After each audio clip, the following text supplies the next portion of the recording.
Estamos apresentando Programa Despertos, um programa para quem quer ver o invisível, ouvir o inaudível e acessar o impossível, com Cris de Pascoal e Mauro Dom Pedro. Olá pessoal, bem-vindos ao Desperto. Você está entrando em um programa que é a chave de uma nova consciência para uma outra dimensão. Eu sou Cris de Pascoal. Boa noite pessoal, eu sou Mauro Dom Pedro. Hoje estaremos com o instrutor compartilhador da sabedoria divina, nosso amigo Deepak Sankara Veda.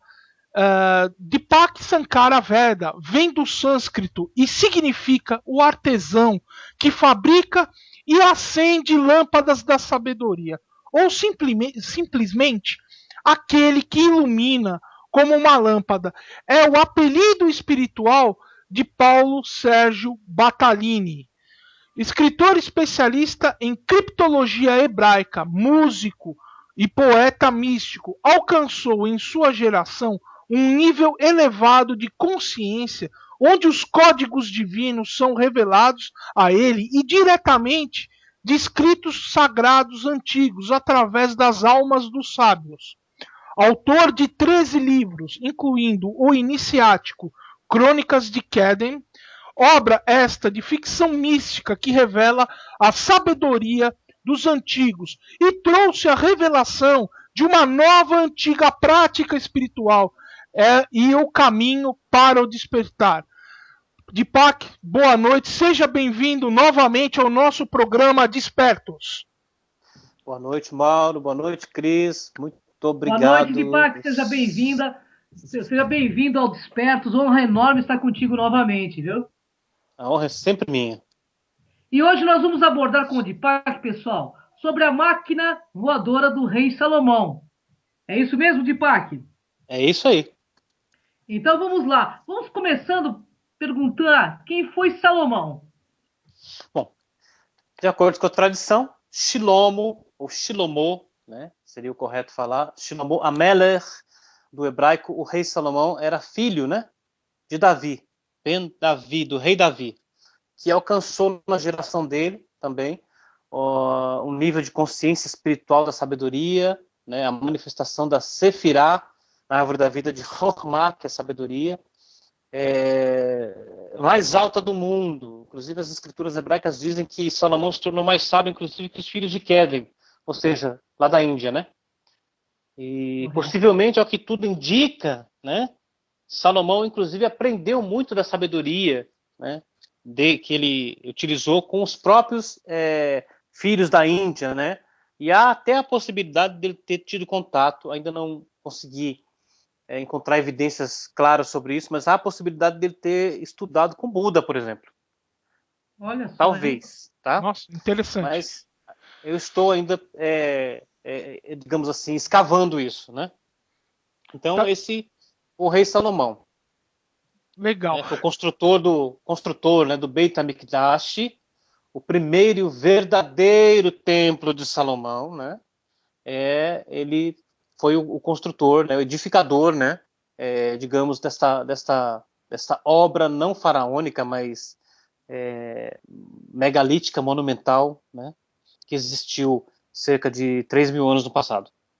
Legal, Deepak, grande. E como foi edificado o Templo de Salomão, Deepak? Bom, vamos lá.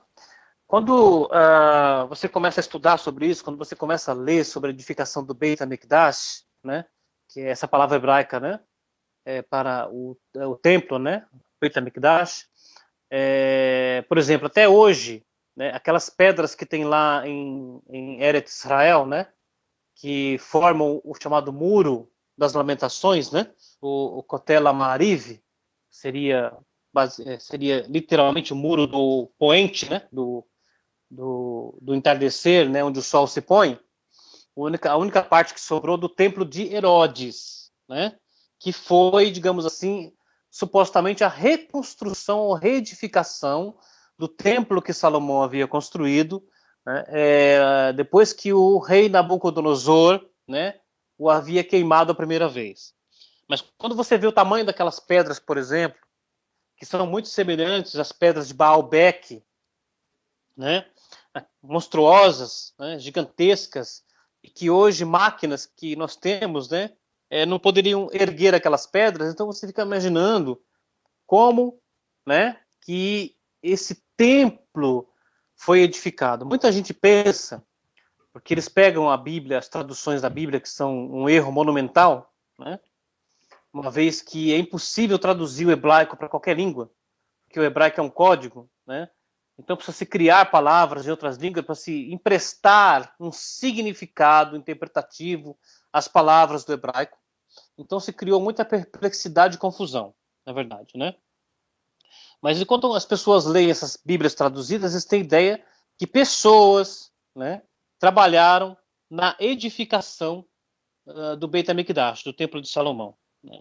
Muita gente hoje, por exemplo, né, tem gritado a plenos pulmões aí em digamos assim, contradição, não em uma manifestação contrária, né, à edificação da casa da Igreja Universal, por exemplo, né, esse novo templo, usando palavras do chamado Novo Testamento, né, dizendo que Deus não habita em templos feitos por mãos de homens, né, porque de fato, realmente, o templo é a máquina humana, é o nosso corpo. O nosso corpo tem mistérios profundos, né? E o Beit HaMikdash, o Templo de Salomão, na verdade, ele tinha a forma do homem, tá certo? Nossa, que interessante. Porque ele é uma representação macro, micro do macro, que é o universo, que é o chamado Adam Kadmon, né? Que é a árvore da vida, na verdade. Então, na verdade, o templo é um diagrama da árvore da vida. Só que é o seguinte, pessoas não trabalharam na edificação do templo, né? Salomão, ele, segundo a tradição, né, ele usou anjos e demônios na edificação do Beit HaMikdash. Então nós podemos ter isso como que seres extraterrestres, né, e seres intraterrenos auxiliaram o rei Salomão na edificação do templo, né? Então, a princípio, né, o rei Salomão, ele teve auxílio de um demônio, que é tido como chefe dos demônios, chamado Asmodeus. Entendi. E quem é Asmodeus?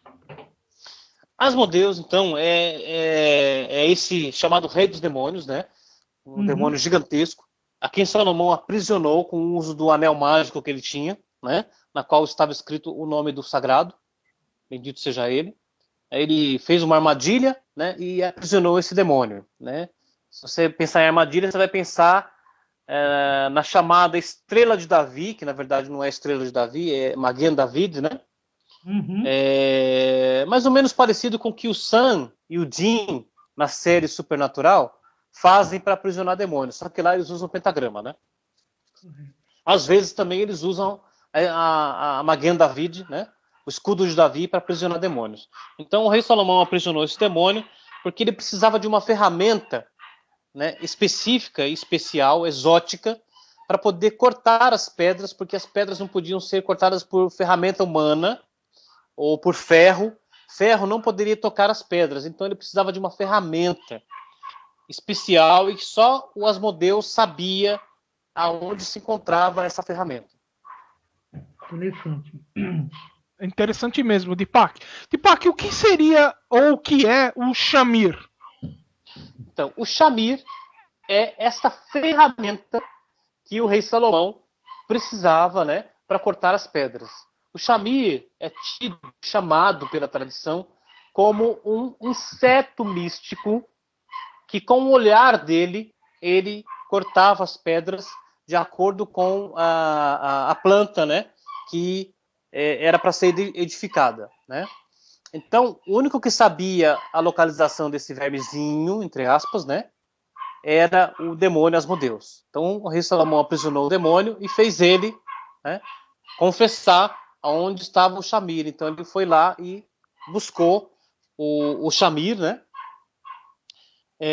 para poder cortar as pedras. Então, é contado pela tradição que o Shamir só podia ser guardado numa caixinha de chumbo. porque se colocasse ele em qualquer outro tipo de recipiente, esse recipiente, né, ele dissolvia, desmanchava. Então, isso nós temos aqui um indício de que este inseto, esta ferramenta mística, era radioativa. Né? Nossa, Porque só podia ficar dentro de uma caixinha de chumbo. Certo. Segundo a tradição, esta ferramenta foi criada pelos Elohim, né, que são os engenheiros celestes, a qual o Dr. Zechariah Sitchin, né, chama de os Anunnaki. Né? Foi criada no crepúsculo da sexta-feira cósmica, né? No crepúsculo da sexta-feira da criação. Né? Mais tarde, Moisés utilizou essa ferramenta também para poder edificar o tabernáculo, o Mishkan, no deserto. Precisava cortar também e fazer determinadas artes, né? Que somente o uso dessa ferramenta poderia dar cabo dessa arte. E mais tarde foi usada pelo rei Salomão e a partir daí não se sabe o seu paradeiro mais. Interessante. Nossa, muito interessante, né? O rei Salomão tinha uma máquina voadora, O rei Salomão tinha uma máquina voadora. Isso nós encontramos, né, no Zohar, né, da qual nós estamos sempre falando aqui. Né? Então, isso nos aponta que já havia na antiguidade uma tecnologia, né, muito avançada que nós sequer temos ideia hoje. Né? Há menções, por exemplo, né, de que o rei Salomão não só apenas tinha esta máquina voadora, mas outros carros, né, voadores que ele utilizava para poder ir até outros mundos, né, externos, extraterrenos, né, e também visitar os mundos intraterrenos. Olha só, hein? Há menção disso. Agora, sobre essa máquina voadora do rei Salomão, né, o Zohar, né, ele tem uma narrativa que diz o seguinte, vou até ler aqui para a gente, né, para ficar bem claro acerca disso. Essa narrativa diz, né, e Salomão, sábio rei de Israel, né, não Israel, país, estado sionista que nós temos hoje, né, voltava a sua face a cada manhã, né, voltava a sua face a cada manhã,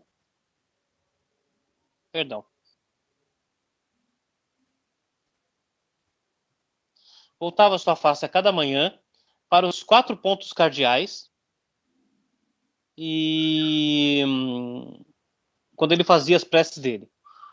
Quando, por fim, levantou seus olhos para o norte, viu avançarem em sua direção 2 pilares, né? Um de fogo e outro de nuvem.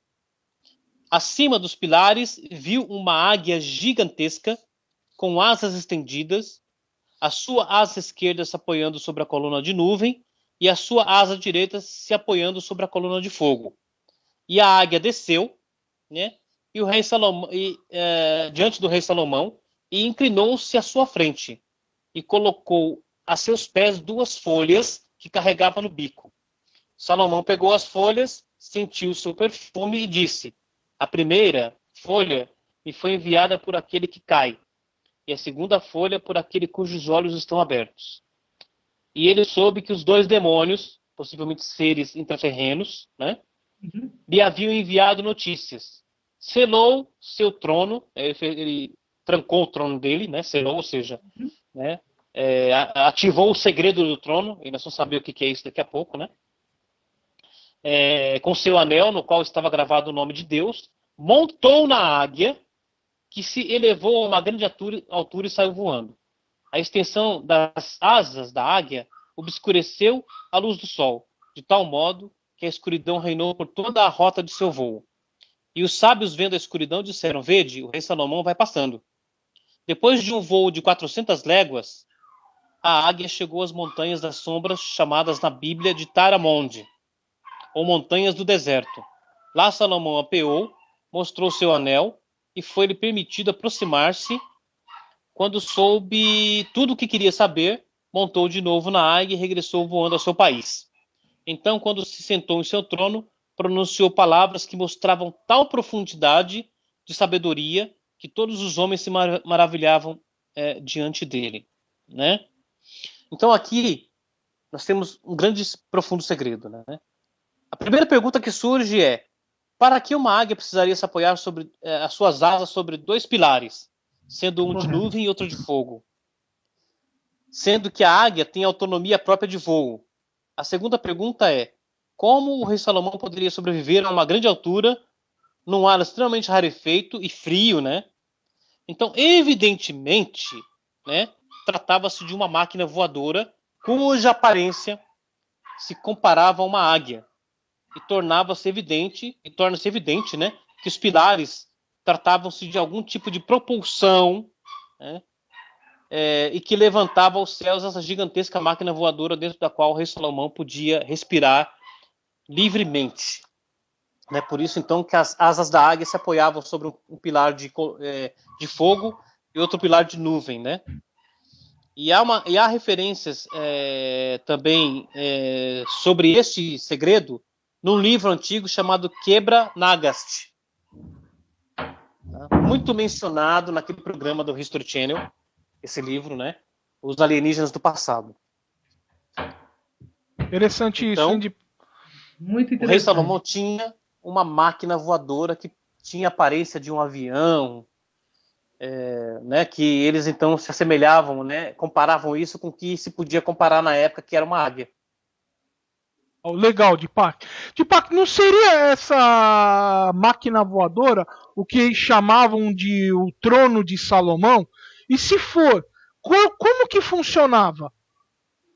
Muito bem.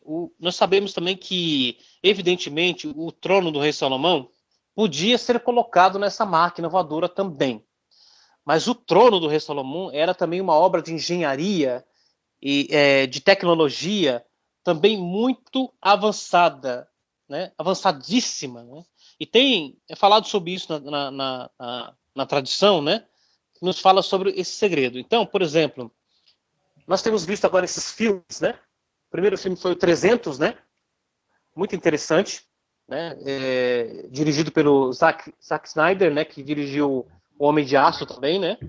E agora temos 300 A Ascensão, que conta a história do Xerxes, né? Do rei Xerxes,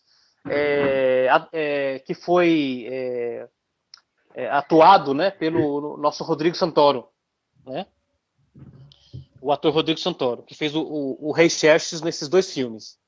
Então, tem um verso na Pergaminho de Esther, né, no Tanar, né, que é a Bíblia hebraica, que diz o seguinte: naqueles dias, quando o rei Ahasverosh, ou Ahasverosh, né, que é o Xerxes, né, sentou no trono real em Xuxã, né, Megilat Esther, capítulo 1, verso 2.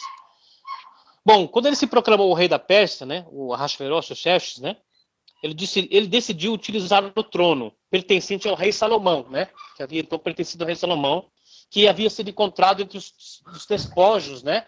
Quando Nabucodonosor queimou o templo de Salomão. Esse trono era maravilhoso, sobre o qual um rei jamais se sentara. Era construído de marfim, recoberto de ouro, incrustado de rubis, safiras, esmeraldas e demais pedras preciosas que lançavam faíscas multicoloridas ao ar. Possuía 6 degraus esse trono do rei Salomão, né? E cada um deveria recordar um dos 6 mandamentos especiais que um rei de Israel deveria cumprir. Estavam esculpidos em cada degrau 2 animais em ouro com a face voltada um para o outro. No primeiro, um leão e um boi, no segundo, um lobo e um carneiro, no terceiro, um tigre e um camelo, no quarto, uma águia e um pavão, no quinto, um gato e um galo, no sexto, enfim, um falcão e uma pomba. Na parte superior do trono, uma pomba segurava em seu bico um falcão, ambos de ouro. Na parte lateral, sobre o trono, encontrava-se uma esplêndida menorá, né? Aquele candelabro de 7 braços, né? Que tem na casa de todo judeu, todo israelita, né? E ornamentada com taças, botões e pétalas de flores, tudo em ouro puro. Né?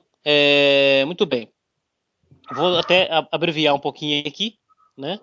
Que tem muito mais segredos. Né? Quando o rei Salomão subia no trono, né, começava a funcionar um mecanismo especial, no qual, no primeiro degrau, né, e o boi e o leão estendiam as suas patas para sustentar e ajudá-lo a subir ao próximo degrau. E de cada lado, em cada degrau, os animais mantinham firmemente o rei até que ele se sentasse no trono, como uma espécie de escada rolante, né?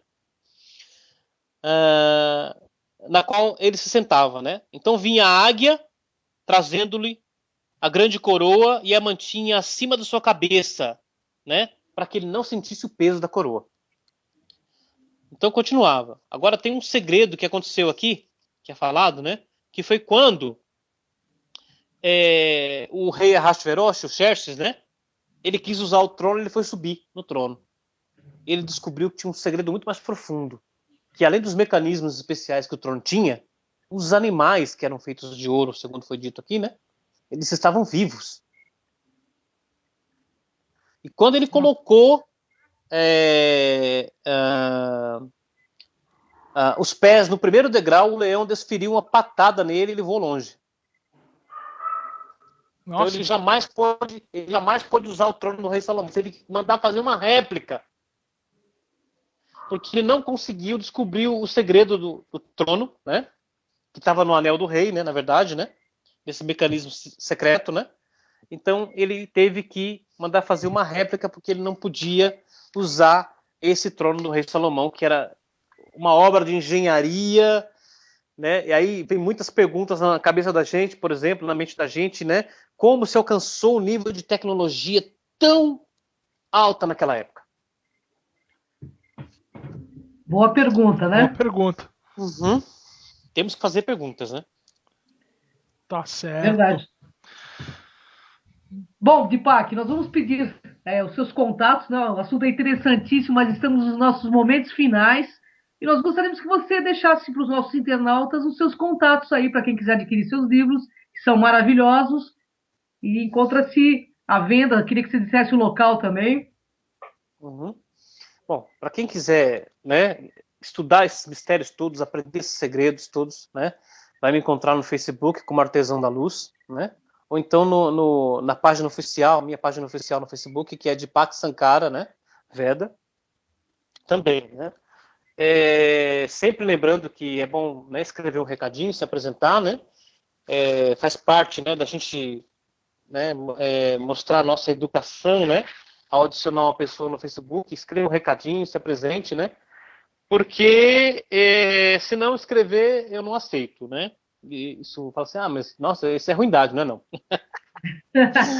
Certo.